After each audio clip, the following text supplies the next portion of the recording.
నమస్కారం అమ్మా. నమస్తే అమ్మా. అమ్మా, ఈ మాసంలో అక్షయ తృతీయ రాబోతుంది. అవునమ్మా. అక్షయ తృతీయ అనగానే చాలా మంది బంగారం కొనాలి అని చెప్పి వెళ్తూ ఉంటారు, తీసుకుంటూ ఉంటారు. బంగారం షాపులన్నీ కిటకిటలాడిపోతుంటాయి. అయితే పెద్దవాళ్ళు చెప్తున్నారు ఆఫర్లు కూడా ఇస్తారు. రేటు పెంచేసి ఆఫర్లు ఇస్తారేమో కదమ్మా, అది మనకి తెలియదు. జనరల్ గా మనం అనుకునే వరకు ఏదైనా డిస్కౌంట్లు ఉన్నాయంటే ఎక్కువ పెట్టి తక్కువకి ఇస్తుంటారు అంటారు కదమ్మా. అంతే కదమ్మా, ఎక్కువ కొంటే కూడా పెంచకపోయినా ఎక్కువ కొంటే టర్న్ ఓవర్ ఉంటుందని కూడా ఇవ్వచ్చు. అంచేత మనం గట్టిగా అనడానికి వీల్లేదు. అంతే అమ్మా.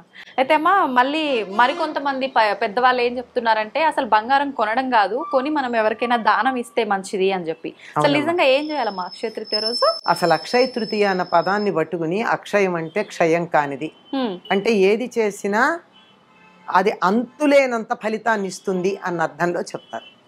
కనుక బంగారం కొంటే అంతు లేకుండా మన ఇంటికి వస్తుంది అని మనం కొద్దిగా లౌకికంగా ఆలోచించి చూస్తున్నాం.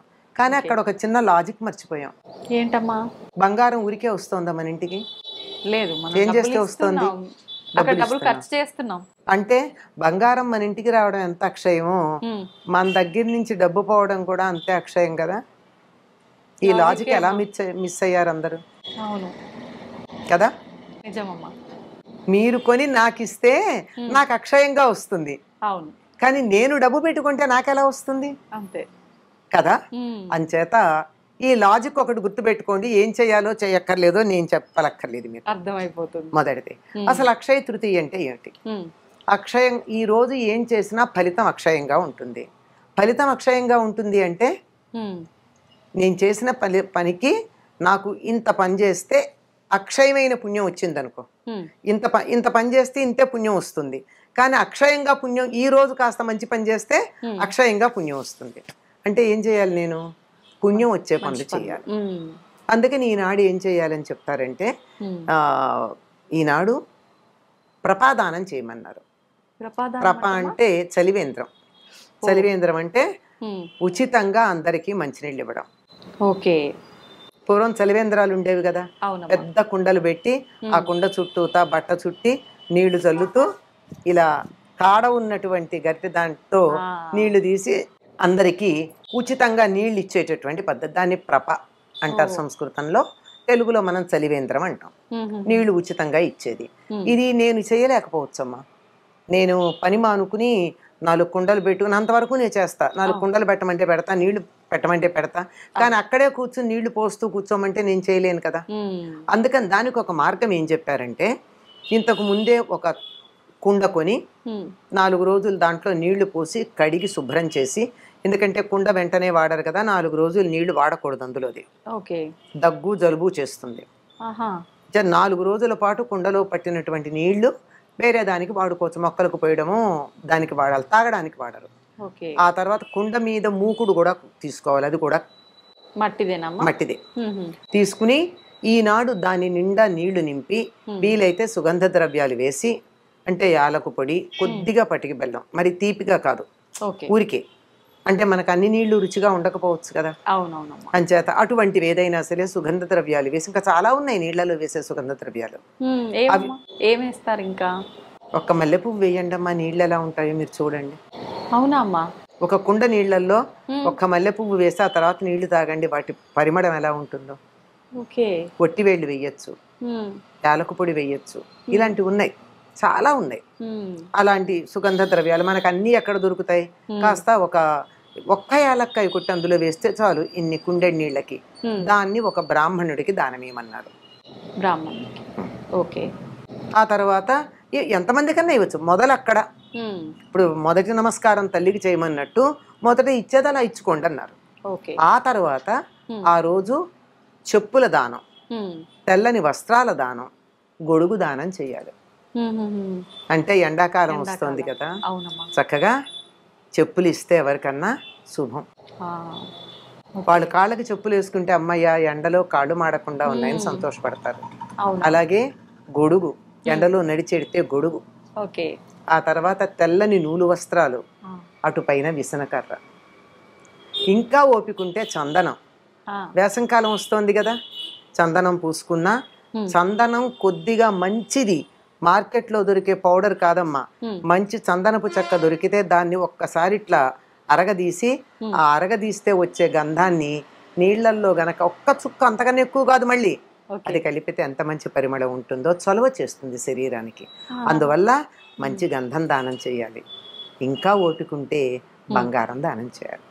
బంగారం దానం చేస్తే ఇంత బంగారం దానం చేస్తే అంత బంగారం దానం చేసిన ఫలితం ఉంటుంది. అది ఆలోచిస్తారమ్మా, కానీ బంగారం దానం అంటే పోనీ చెయ్యకండి, ఎవరు చేయమన్నారు? వీలుంటే అని చెప్పాం కదా.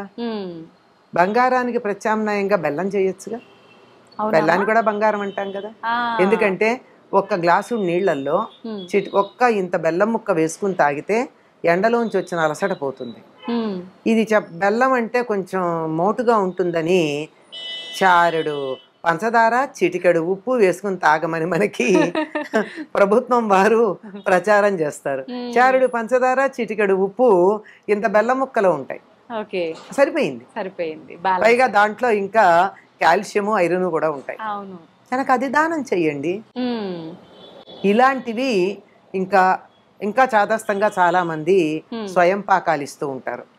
స్వయం పాకం అంటే ఒక 2-3 మనుషులు తినడానికి సరిపోయిన బియ్యము, పప్పు, కూరలు, చింతపండు, ఉప్పు, నూనెతో నెయ్యితో సహా ఇస్తారు. ఎవరికైనా ఇవ్వచ్చమ్మా? పండితులకే అంటే బ్రాహ్మణులకు ఇవ్వడం పూర్వం ఉండేది. ఇప్పుడు పుచ్చుకోదగిన బ్రాహ్మణులు కనపడితే మంచిది, లేకపోతే ఎవరికైనా మంచిది. ఇప్పుడు వాళ్ళు కూడా ఆలోచిస్తున్నారమ్మా తీసుకోవడానికి కొన్ని ప్రదేశాల్లో. అందులో నూనె అనేటప్పటికీ సందేశిస్తారు.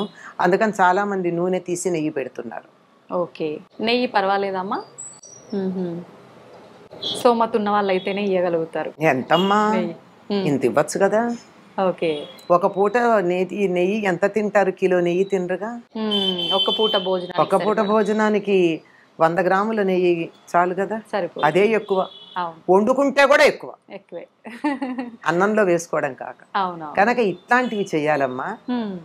అంతేగాని బంగారం కొనుక్కోండి వద్దని చెప్పట్లా.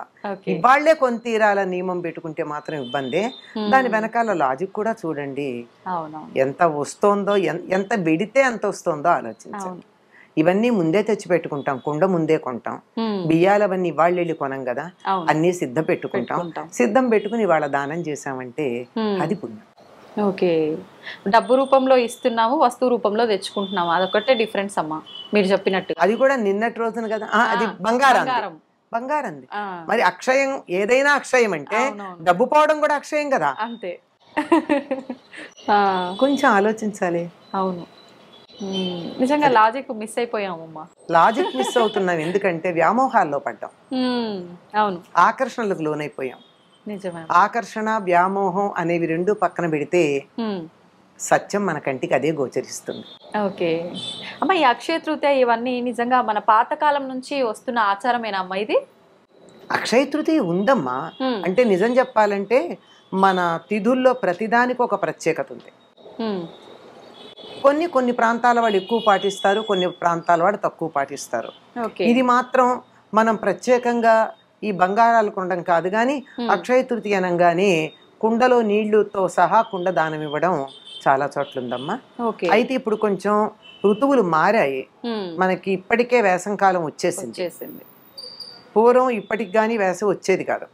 ఇప్పుడు బీభత్సంగా ఉంది. అది వేసవి మధ్యలో ఉన్నాం కనుక ఈ ఈ అంటే ఈ చలివేంద్రం పెట్టడం అన్నది ఇప్పటిదాకా ఆగకుండా ఉగాదికి ముందు నుంచే పెడుతున్నాం. ఉగాదికే ఎండ తట్టుకోలేకుండా ఉన్నాం. ఎప్పుడైతే మనం ఇళ్లలో కూలర్లు ఆన్ చేసుకుంటున్నామో, ఏసీలు ఆన్ చేయడం మొదలు పెట్టామో, అంటే అందరూ కాదమ్మా, కొంతమంది 365 రోజులు వేసుకుంటారు, వాళ్ళ సంగతి కాదు. మనలాంటి మధ్యతరగతి వాళ్ళు అవసరం ఉంటేనే వేసుకునే వాళ్ళు ఎప్పుడు మొదలు పెట్టారో అప్పటి నుంచి ఈ ప్రపాదానం చేయడం అన్నది చాలా ముఖ్యం. ఇప్పటిదాకా ఆగక్కర్లేదమ్మా. ఇప్పుడు ఉన్నదానికి ఇంకో కుండను జోడించవచ్చు మనం. అంతే. అమ్మా, అక్షయ తృతీయ అంటే దానం చేయడము, కొనుక్కోవడం ఇది ఒక్కటేనా, లేదంటే పూజల విషయానికి వస్తే ఏమైనా ప్రత్యేక పూజలు చేయొచ్చు? అంటే విష్ణువుకు పూజ చేస్తాం అంతేనమ్మా. ప్రత్యేకమైన పూజలు అయితే ఏముండవు. ఈ రోజంటే కృష్ణుని పూజించాలి, విష్ణువుని పూజించాలి అని చెప్పడం ఉంది అంతే. ఈ రోజుకి ఇంకో ప్రత్యేకత ఏమిటంటే సింహాచలంలో చందనోత్సవం చేస్తారు. అక్షయ తృతీయ రోజున. రోజు రోజు చందనం పూస్తూ ఉంటారు కదమ్మా, ఒక లింగంలాగా తయారవుతుంది. లోపల ఉన్నది వరాహస్వామి. ఆ వరాహస్వామి పైన ఉన్నటువంటి చందనం అంతా ముందు తీసేస్తారు, ఒలుపుత్సవం అని చేస్తారు, చందనం ఒలిచేస్తారు. ఈ రోజున చందనోత్సవం చేస్తారు, అది ప్రత్యేకం. ఓకే, ఎందుకనమ్మా ఆ రోజే ఎందుకు చేస్తారు? ఆ రోజు ఆయన ఆవిర్భవించాడని నమ్మకం. ఓకే, ఇంకా ఏం చేయొచ్చమ్మా అక్షయ తృతీయ రోజు ప్రత్యేకంగా చేయాలంటే? మిఠాయిలు పంచమని చెప్తారు. ఇది కూడా ఒక కథ ఉంది. అక్షయ తృతీయని ఒక వ్రతంగా చేసేటటువంటి వాళ్ళు, మనకి లేదని చెప్పాను కదా ఉత్తర దేశంలో, వాళ్ళు ఒక కథ చెప్తారు. చాలా దీన స్థితిలో, దరిద్ర స్థితిలో ఉన్నటువంటి అతను ఎవరో చెప్తాను ఆనాడు గంగా స్నానం చేసి, మనకెక్కడ దొరుకుతుంది గంగా స్నానం? గంగా స్నానం చేయడానికి ఒక చిన్న చిట్కా ఉంది మనకి, షార్ట్ కట్. మనం బకెట్ నిండా నీళ్లు తీసుకుని ఆ నీళ్లలో ఒకసారి ఒక చెంబుడు నీళ్లు పోసుకున్న తర్వాత ఆ నీళ్ళని ఇలా 3 సార్లు చేత్తో ప్రదక్షిణంగా తిప్పుతూ గంగే గంగే గంగే అంటే ఆవిడ వస్తుందట గంగ. నిత్యం గంగా స్నానం చేయొచ్చు.